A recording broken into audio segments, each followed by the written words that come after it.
త్వరలో ఇథనాల్ ఏటీఎంలు వస్తాయటరా. ఈ ఇథనాల్ ఈ ఇథనాల్ చర్చ పెద్దగా అయిపోయింది.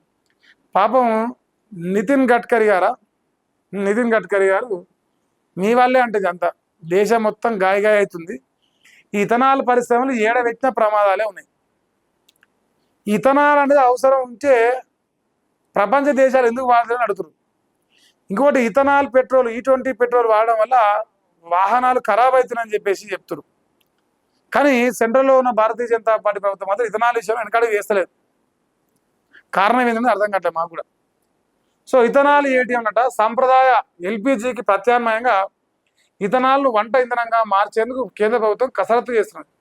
వినియోగదారులు ప్రత్యేక ఇథనాల్ ఏటీఎంల ద్వారా డబ్బాల్లో ఇథనాల్ కొనుగోలు చేసి ప్రత్యేకంగా డిజైన్ చేసిన స్టవ్లలో వాడుకునేలా సరికొత్త రిటైల్ మోడల్ను పరిశీలిస్తున్నట్టు. ఇంకా చూసుకోరు మనం అంటే డబ్బా తీసుకుపోవాలట.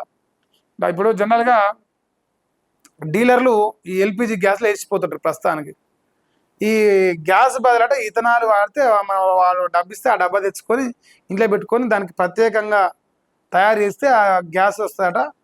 ఆ ఇథనాల్ గ్యాస్తో మనం వంట చేసుకోవాలట. LPG గ్యాస్ అయిపోయింది.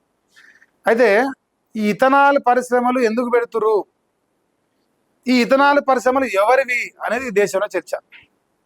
ఇంకోటి ఈ E20 పెట్రోల్ వాడాలనే నిబంధన పెట్టడానికి ప్రధాన కారణం ఈ కేంద్రంలో ఉన్న మంత్రి నితిన్ గడ్కరీ గారు ఈ రోడ్లు వ్యవహారాల విషయంలో మంత్రిగా ఉన్నట్టుంది.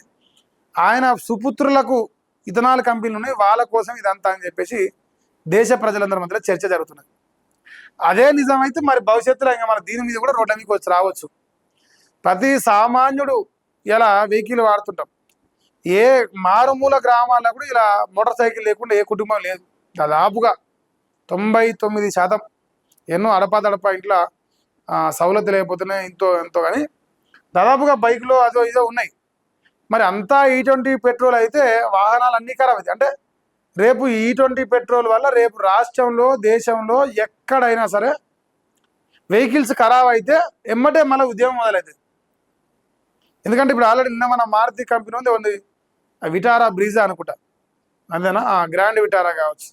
సో మారుతి కంపెనీ ఉన్న కారు ఆగం అయిపోయింది. వాడు కోర్టు వేయండు. వినియోగదారు ఇప్పుడు నాకు ఒక వస్తువు కొన్నప్పుడు ఆ కంపెనీ పైన ఏమైనా తేడా ఉంటే పెట్టడానికి నాకు కూడా కేసు అంటారు రాజ్యాంగం అవకాశం కల్పించింది కేసు పెట్టడానికి. అట్లా కస్టమర్ పోయి కేసు పెట్టింది, ఇట్లా నా వెహికల్ ఖరాబ్ అయింది E20 పెట్రోల్ వాడడం వల్ల అని చెప్పి ఆడ కేసు పోతే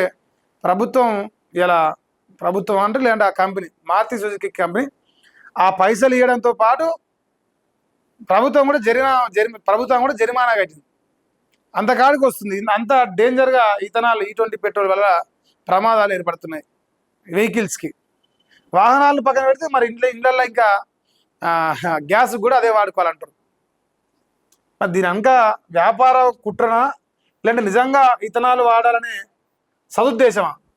మీది ఒకవేళ సదుద్దేశం అయితే దాంట్లో ఉన్న అవకతవకలు, దాంట్లో ఉన్న లోపాలు సర్దిద్దే ప్రయత్నం లేదు. మీరు రాజకీయ స్వార్థం కోసం, మీరు ఫైనాన్షియల్గా లబ్ధి పొందడం కోసం అయితే మన దేశం మొత్తం రేపు 7 రోజుల మన్నెత్తిపోస్తుంది మీ మీద. దాంట్లో డౌట్ అక్కర్లేదు.